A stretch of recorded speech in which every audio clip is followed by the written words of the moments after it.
I came there with a certain delay, and I arrived there exactly when the extermination action was in full swing.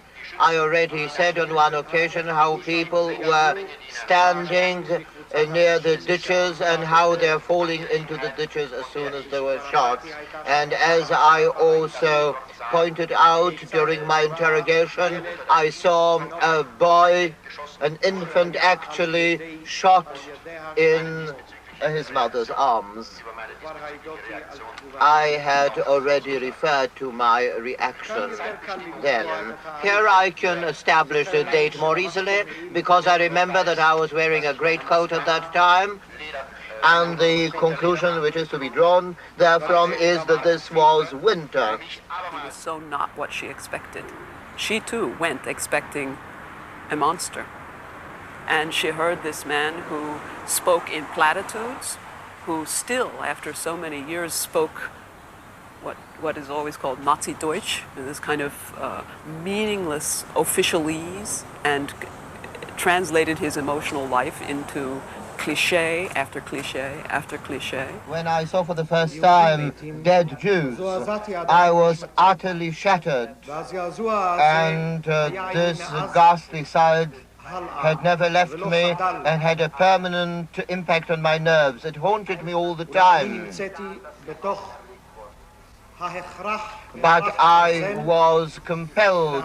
I was in an iron grip of orders to continue my... Hannah Arendt saw Eichmann merely as a bureaucratic murderer, incapable of telling right from wrong. Except for an extraordinary diligence in looking out for his personal advancement, she wrote, he had no motives at all, and this diligence in itself was in no way criminal. He would certainly never have murdered his superior in order to inherit his post. He merely, to put the matter colloquially, never realized what he was doing. Unfortunately, I was compelled to do so as a result of my oath of allegiance and loyalty. I had to deal with the technical aspects of the problem. What causes, allows people to do the kind of monstrous deeds that were done in this time by these Nazis? Eichmann is an answer to that question, and the answer is a startling one. It's not the radicality of evil, like some inborn fault in human nature, but in fact what she called banality. That is, people's capacity to not think. To not question whether the rules of the state are moral or immoral, to not question whether the Führer's will is something that everybody ought to just carry out without question. She posed an answer in the Eichmann book to the origin of totalitarianism's question. But what was done was not my doing. I had the feeling of Pontius Pilate. I felt that it was not with me that the guilt lay. I felt that I was not guilty because what was being laid down at the Wannsee Conference was done by the elite, the popes, as it were, of the state. And I had to toe the line, of course, willy-nilly. This is what I thought in the course of the years which followed. To her critics, these views seem to show that Arendt had taken Eichmann's defense at face value and that she absolved him of responsibility for his crimes. We always have associated barbarism with some evil in the past, that the illusion, the 19th century illusion of cultivation and of progress in civilization was shattered by the Holocaust. And what happened right after the war was simply pointing the finger on those evil people, the Germans. And beyond the Germans, the SS, the Gestapo, the bad boys, the evil men.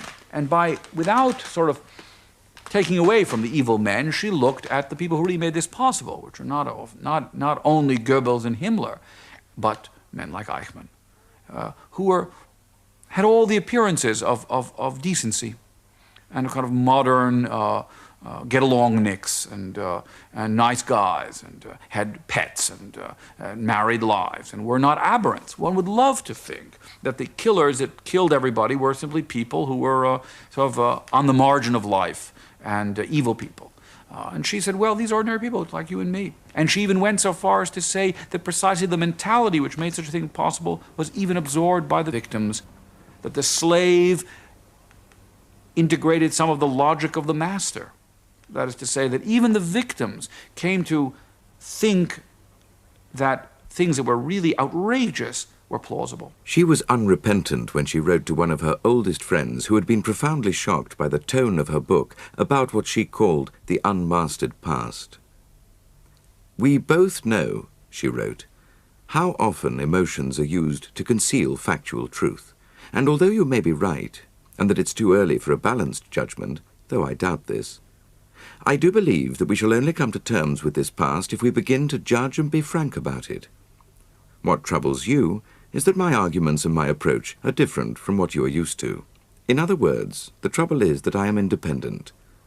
By this I mean I do not belong to any organization and always speak only for myself, for which I think no ideology, no public opinion, and no convictions can ever be a substitute."